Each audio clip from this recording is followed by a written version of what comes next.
My name's Lucas. I'm 27, and I never thought I'd end up writing something like this. I've always been the kind of guy who tries to avoid unnecessary drama, even when it comes from my family.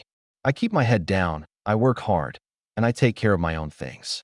I bought my car, a used but reliable black sedan, 2 years ago after saving every extra dollar from my job. It wasn't flashy, but it was mine. I made the payments, I covered the insurance, and I kept it spotless. For me, it represented independence. It was the one thing I could point to and say, I did that on my own, no help from anyone. My brother, Aaron, is 22 and couldn't be more different. He's the golden child in my parents' eyes. He was always the one who got bailed out when he flunked classes, who got a brand new gaming laptop when I was still patching up a secondhand desktop, who somehow managed to spin every mistake into he's just young, he'll learn. Meanwhile, I was the one told to be responsible and not cause trouble. I can't remember the last time I got real praise from my parents that wasn't backhanded. Aaron could fail an exam and get pizza night as a cheer up. I got honor roll in college, and my dad said, "Don't let it go to your head."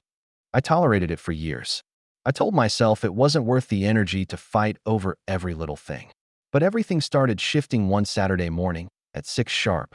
I was still half asleep when I heard the unmistakable sound of my car engine firing up. At first, I thought maybe I'd left the keys out by mistake, or maybe I was imagining things. But then I heard laughter. Male voices. My brother's voice, cocky and loud, drifting up through my window. I dragged myself out of bed and looked out, only to see Aaron and 3 of his buddies in the driveway, piling bags into my car like they were loading up for a road trip. I threw on a hoodie and stumbled outside, heart pounding. "What are you doing?" I asked, walking straight up to the driver's side.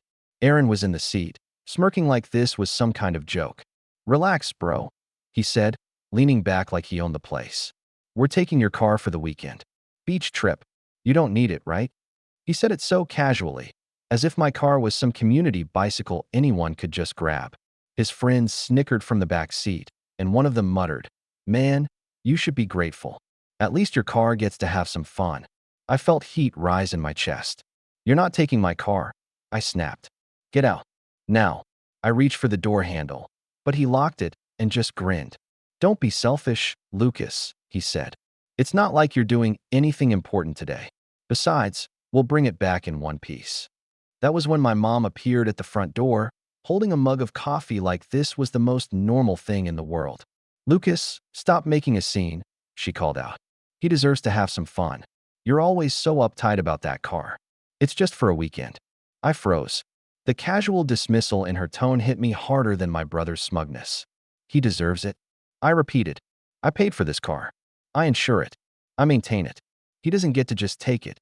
My mom sighed and shook her head, as if I were the one being unreasonable. "You've always been so rigid. Let your brother live a little."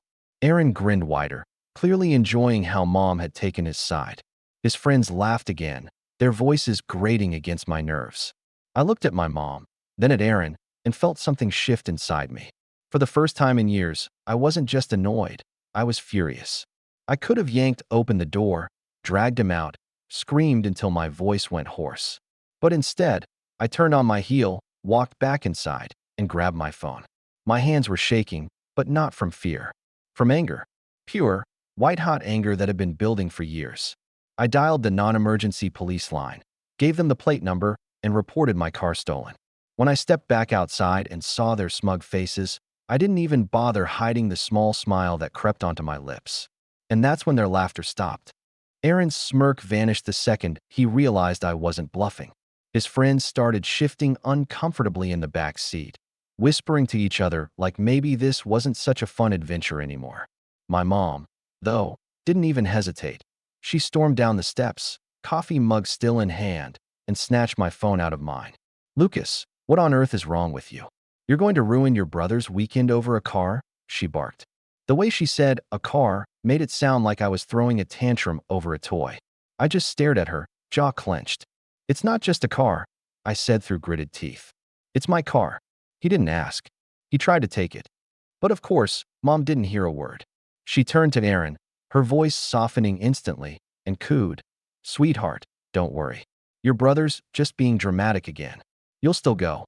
Then she glared back at me, as if I was the criminal in this situation. You're not calling the police. I'll tell them it was a misunderstanding.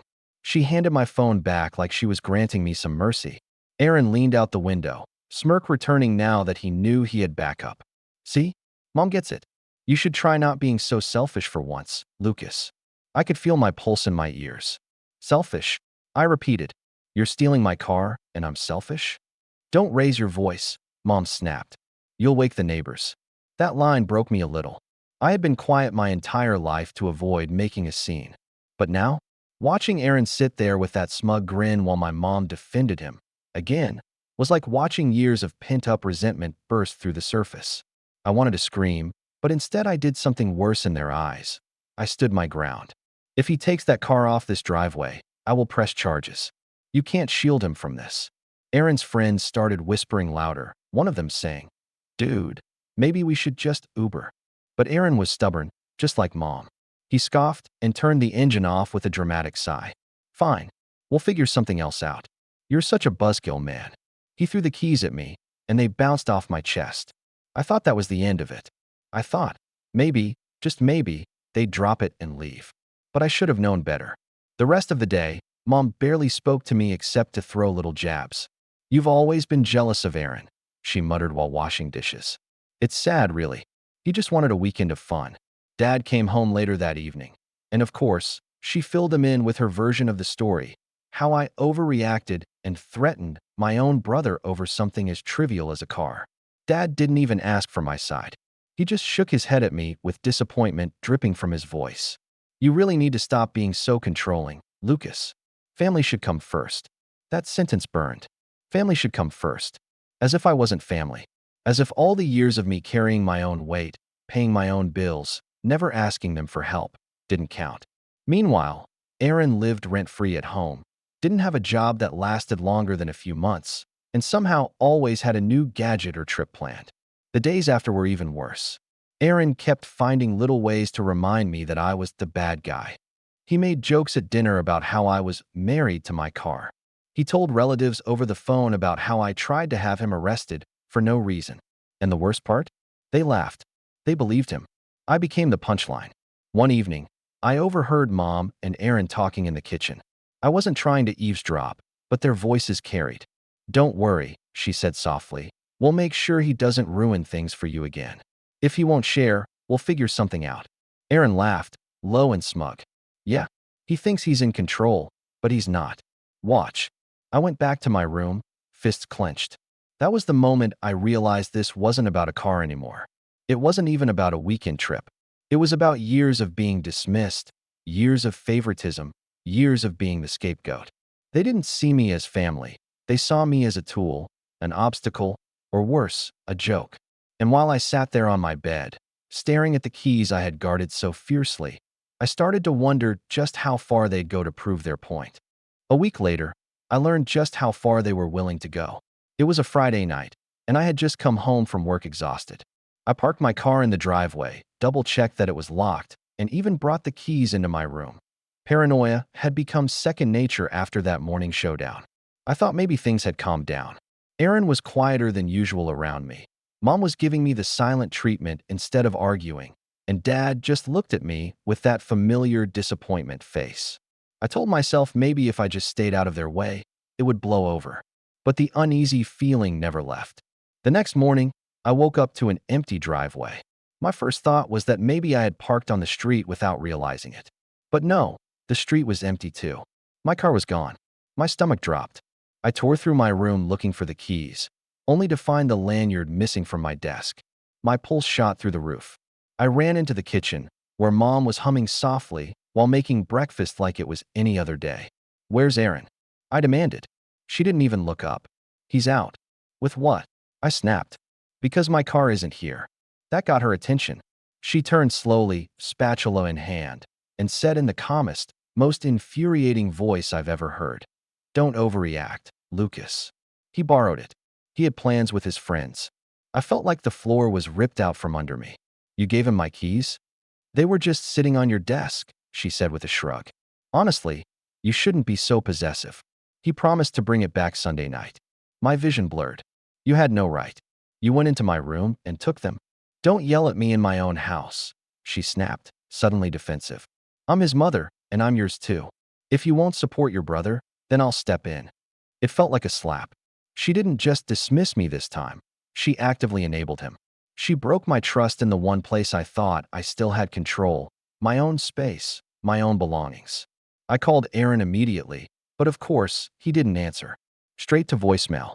I tried again and again, pacing the kitchen while Mom just went back to flipping pancakes like I was some annoying background noise. He'll be fine, she said. Stop making everything into a crisis. Dad came downstairs mid-argument, and I thought maybe, just maybe, he'd back me up. But no. He rubbed his eyes, glanced at me, and said, Lucas, you need to stop treating your brother like a criminal. He's just a kid having fun.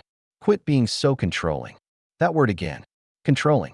I went back to my room, fists clenched, chest heaving, and slammed the door.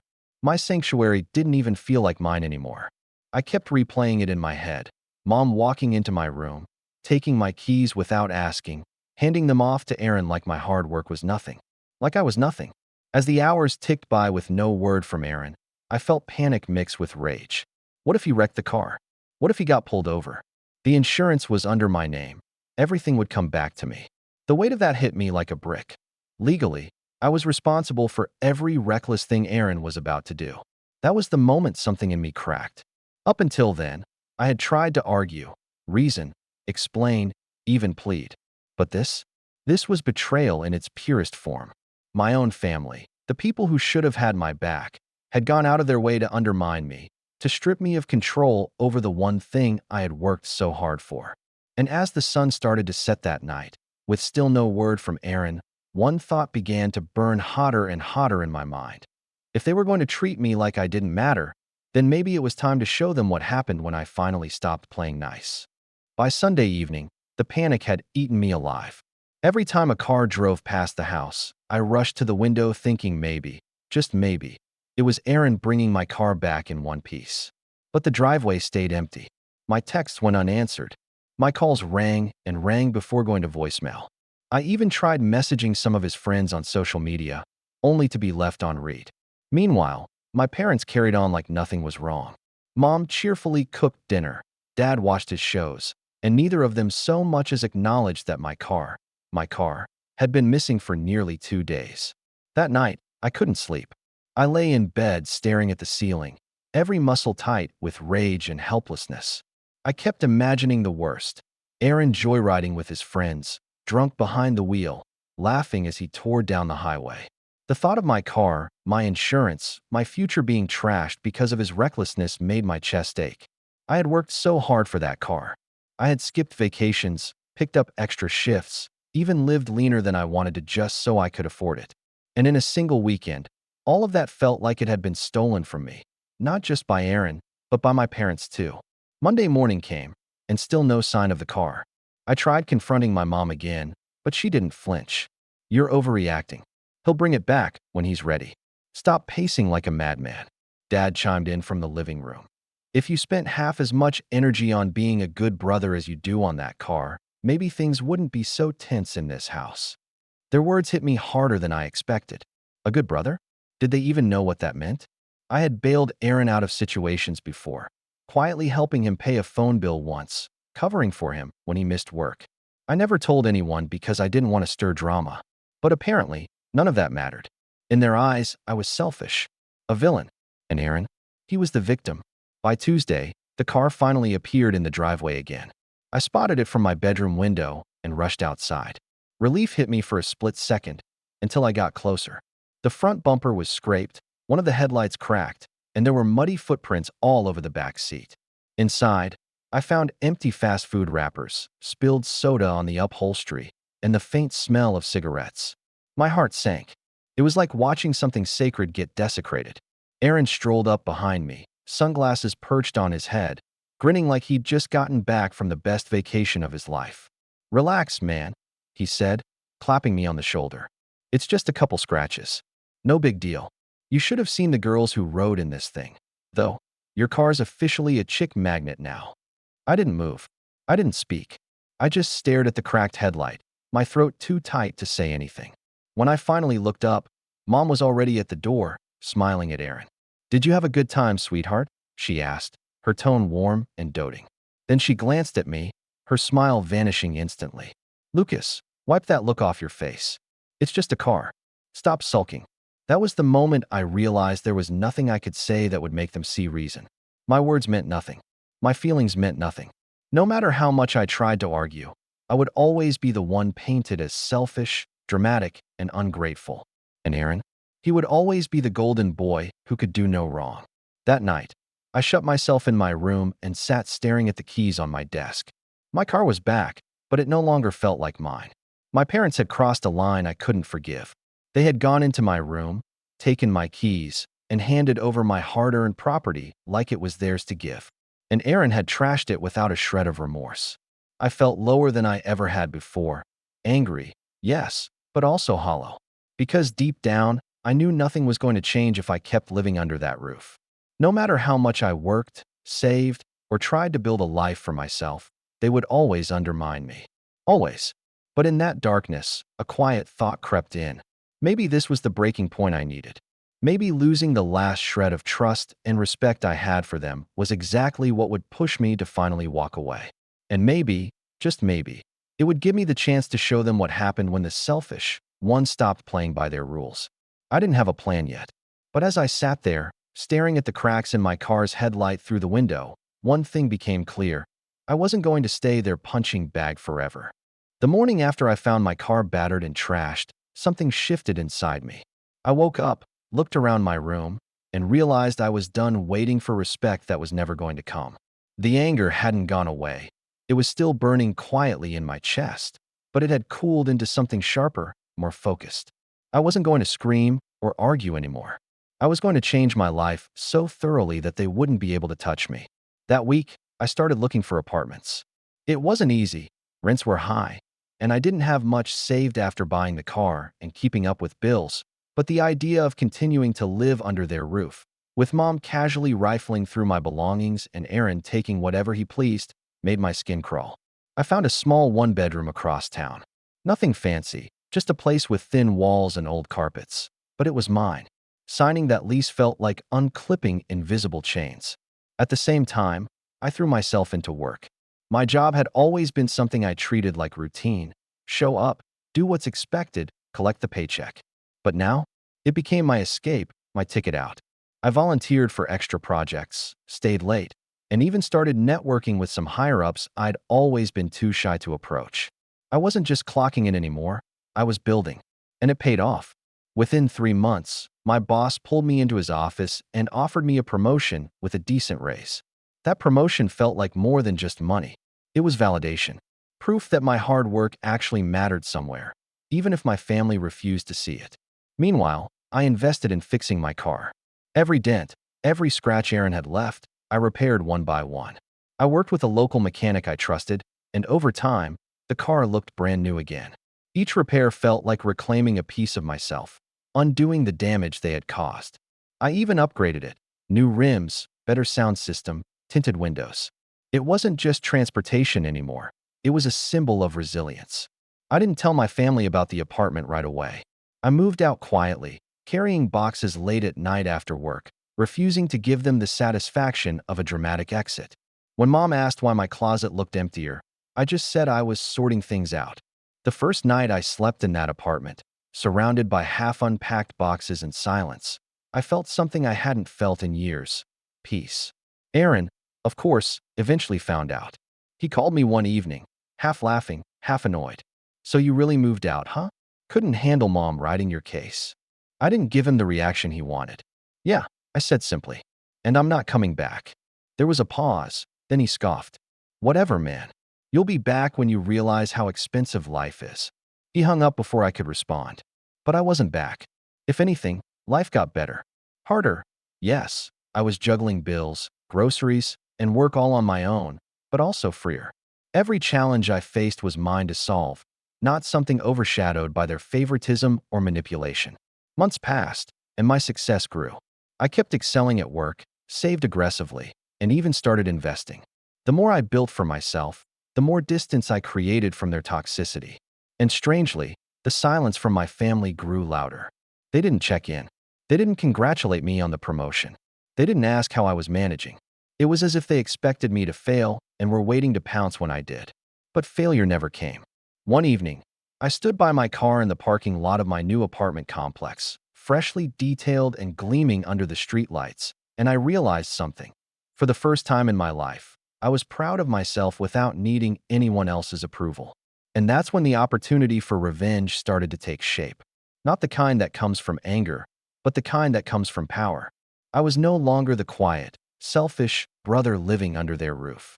I had independence. I had leverage. And I was starting to see exactly how I could use it. It was about 6 months after I'd moved out when the first crack appeared in their perfect little bubble.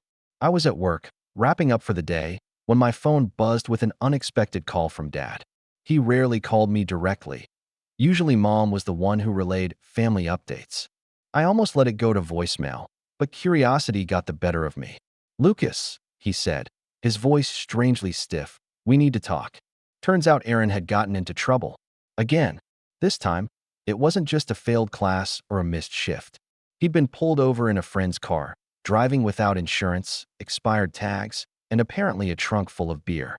He wasn't arrested, but there were fines stacked so high even my parents couldn't shrug them off.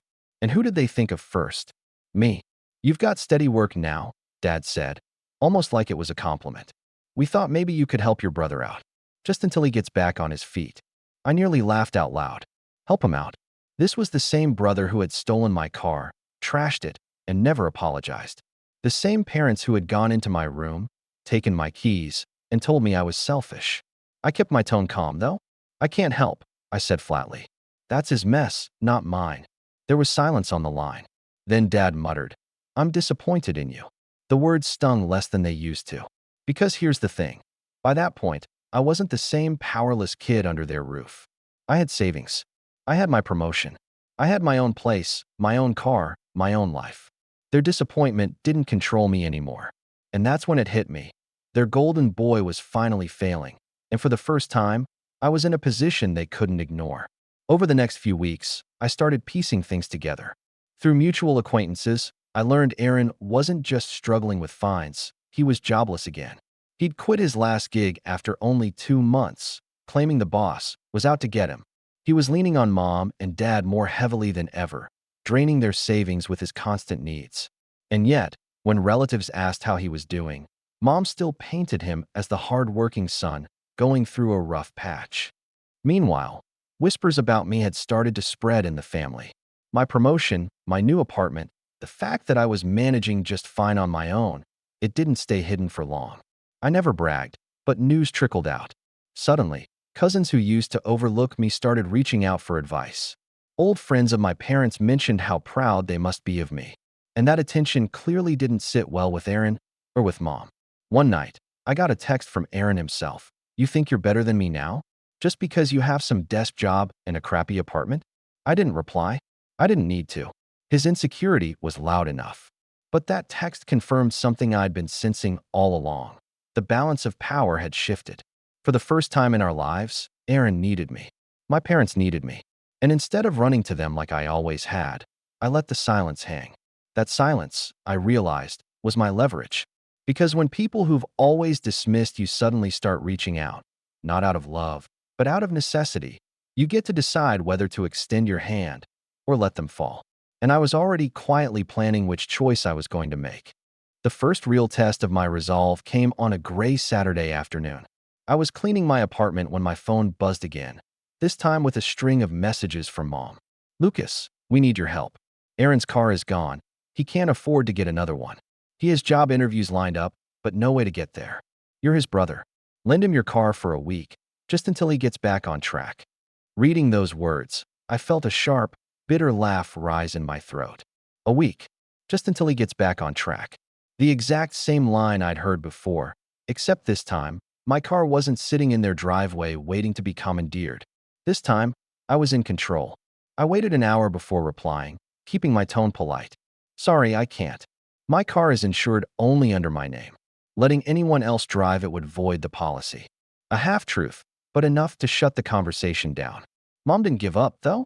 The next day she called, her voice syrupy sweet in that way she used whenever she was trying to guilt-trip me.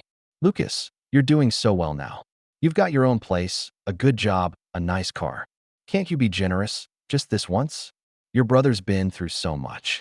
That was when I knew it was time to flip the script. For years, they had twisted generosity into obligation. Now I would twist their entitlement into exposure. I told her calmly, Mom, Aaron already took my car once without permission and wrecked it.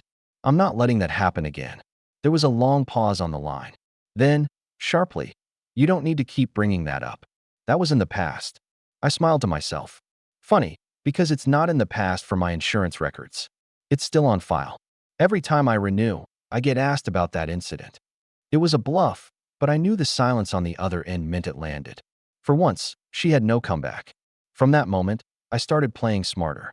Whenever Aaron or my parents reached out, I gave them nothing but polite, professional responses, like I was speaking to coworkers, not family.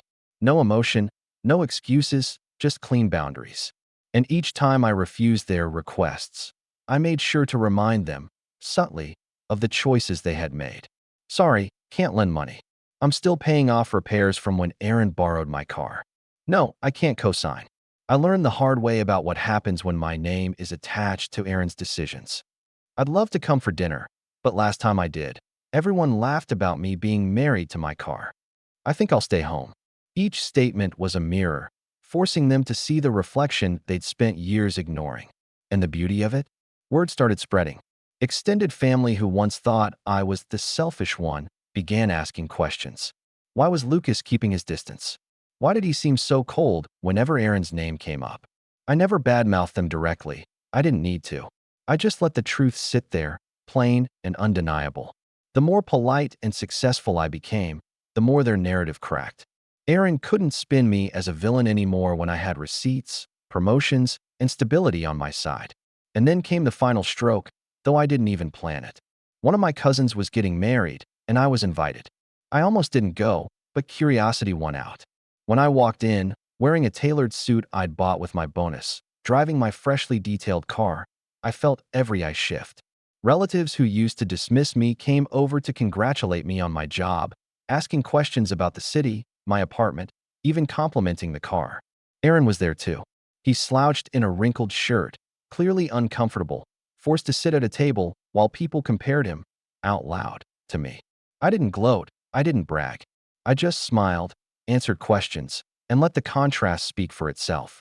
When Mom tried to interject, Aaron's been going through a lot, he'll bounce back. One of our uncles raised an eyebrow and said, Well, it looks like Lucas is doing great. You must be proud. For the first time in my life, I saw Mom speechless. Her golden boy sat sulking, and her narrative crumbled right there in front of everyone. I didn't need to scream. I didn't need to drag them to court. My revenge was simple, living so well, so firmly on my own terms, that their power over me evaporated. And as I left that night, Aaron glaring daggers at me across the room, I realized the sweetest revenge wasn't just in winning. It was in showing them, calmly and unmistakably, that they had lost. The fallout came faster than I expected. In the weeks after that wedding, the silence from my parents was deafening. For years, they'd filled my phone with demands, criticisms, and guilt trips. Now nothing. No calls, no texts, not even the half-hearted family dinner invitations I used to get. I wasn't sure if it was shame, anger, or both, but it didn't matter.